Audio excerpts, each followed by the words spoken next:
Hey, this is Matt Wenning at winningstrength.com, and today we're going to talk about cross-dressing, cross-training. Now, cross-training is huge because you need off-seasons built into your cycle. And the trick is to get good, very good, long-term, you're going to need consistent loading, but consistent loading specifically can be very, very harmful. So I would say 1, 2, maybe even 3 times a year, you're going to need a cross-training or a transitional phase in how to train, right? Now that may mean that some of it's recovery, some of it's maintenance, but the trick is you're coming down off some major core lifts and you're working on particular weaknesses and you're getting better. So let's talk about that.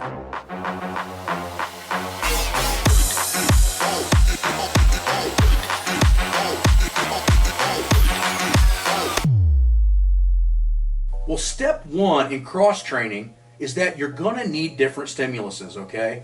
So if you look here at this particular exercise, we're doing a Cuban press.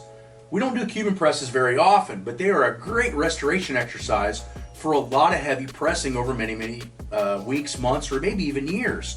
The point is that when we do a cross-training cycle, and the manual will be anywhere from 4 to 6, maybe 8 weeks, what we're trying to do is we're trying to correct some imbalances, and we're trying to kind of correct anterior to posterior weaknesses. This Cuban press is a great exercise for reversing some of the damage that's created in the bench press, okay? So the point is that look where your weaknesses are and make sure that they're plugged in on hyper mode in an off-season or transitional training program. 2, you want to try to balance left and right weaknesses, okay? This means that a lot of your training for legs and upper body need to be separated from left to right. So instead of doing heavy squats, as you'll see in this video, we're doing Hatfield single leg lunges. We're doing Bulgarian squats off a belt squat. We're doing standing, holding dumbbell Bulgarian squats. The point is that we're not really using the actual squat bar and we're not doing bilateral movements. Now bilateral movements would mean the left and the right leg together. We're using isolateral movements. Now isolateral movements again are going to create and help the balance between left and right. Now, in my personal opinion, most of the strongest people I've ever seen, you can't tell a huge difference between their left side strength and their right side strength.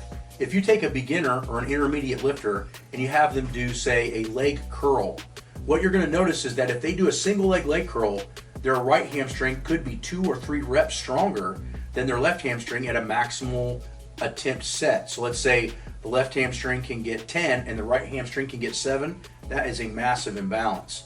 So I would say to you guys that are on here, double check and see, check your left and right. Do a tricep push down, single arm, maybe cross body, and see, can I do more on the left than I can on the right or vice versa?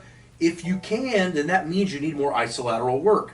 The closer you get to being about 1 rep equal to the left and the right side, chances are your strength is not only going to vastly improve, but your level of injury or lack of injury is going to greatly increase.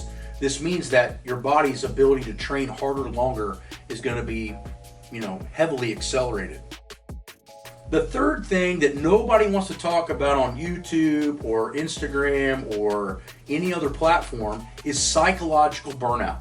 Psychological burnout is huge. Once psychological burnout sets in, it doesn't matter how physically capable you are, it's going to be very hard to do workouts. Why? Because workouts are going to turn into a job. And that makes it not fun anymore. I trained that way to break world records from the time I was about 29, 30 till about 35, 36, 37. It was very, very difficult for me to push my genetic limit and it turned into a job. That job also included 11 and 12 hours a day of sleep and 5,000 to 6,000 calories a day where you get tired of eating food. The point is that you could only sustain that for so long, and I was already so deep in the game that it was easy for me to push it for another 5 or 6 years. But I will tell you this from training people for nearly 20 years, is that once somebody hits psychological burnout, they're on a sand clock of about 1 week to 6 months of completely stopping training altogether for a very long period of time, maybe forever. The point is that psychological burnout is real. Psychological burnout must be avoided at all costs, and in some cases psychological burnout can be one of those factors that needs to be very, very calculated and needs to be very, very thought of when you're writing workouts for others or yourself, and also the thought process in your training. One way to reduce psychological burnout, again, is following conjugate system and changing the mode. meaning that changing the exercises constantly is going to be a huge factor in maintaining psychological burnout and controlling it. And that's why we developed this off-season manual to give us all kinds of different stimuluses that we don't normally use and give us a 4, 6, maybe 8-week break, and then go right back into the hypertrophy manual, the power building manual, or the powerlifting manual. So I hope this helps you guys understand why you need a transition phase, okay? And we're not here to talk about our transition. We're here to kick some ass. I'm not here to talk about my transition. I'm here to kick some f***ing ass. So we'll see you at winningstrength.com.